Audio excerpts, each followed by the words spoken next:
Get ready for the dictation. 10 seconds. 5 seconds. Start.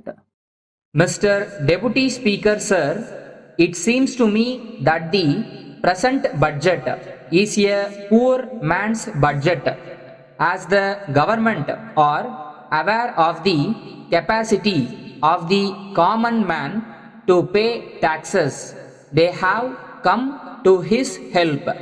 They tried one or two taxation measures last year, and they have found that the introduction of any more taxation measures is not fair. So, they have not included any such proposals in the budget, since the common man is not affected in any way. I call it a poor man's budget.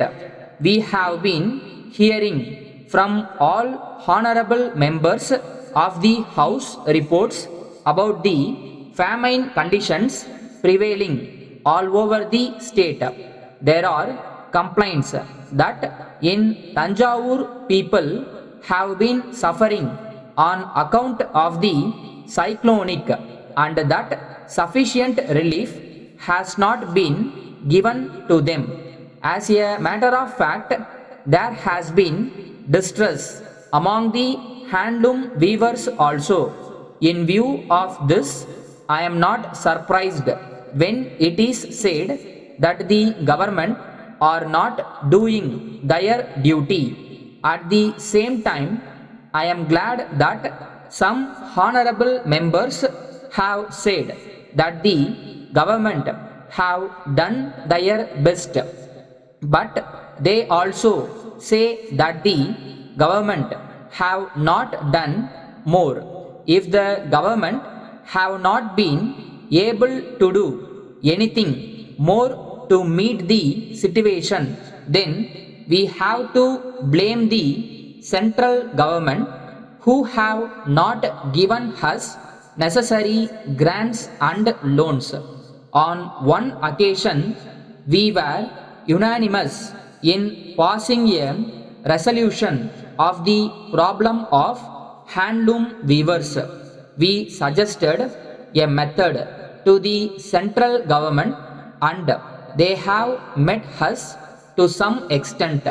In the same way, the famine condition in our state requires that we should be united in making a demand on the central government to grant us subventions.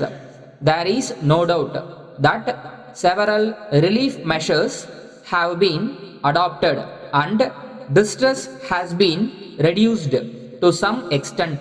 But my own feeling is that people who are influential have been able to get more relief for their own districts than those who come from other districts.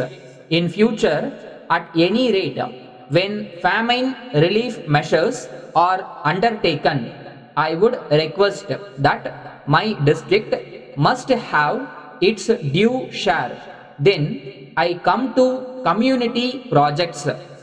They have been started in several areas of the state. In this connection, I would suggest that dry areas like Salem must be selected for starting these projects. It should not be the policy of the government that people who have something should be given more.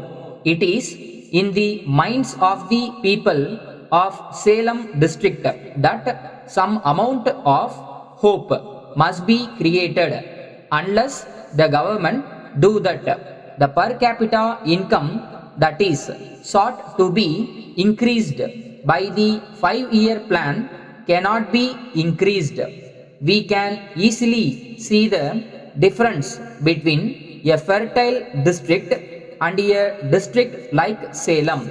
If we allow the present state of affairs to continue, it will be very difficult to make the position equal in the various difficulties.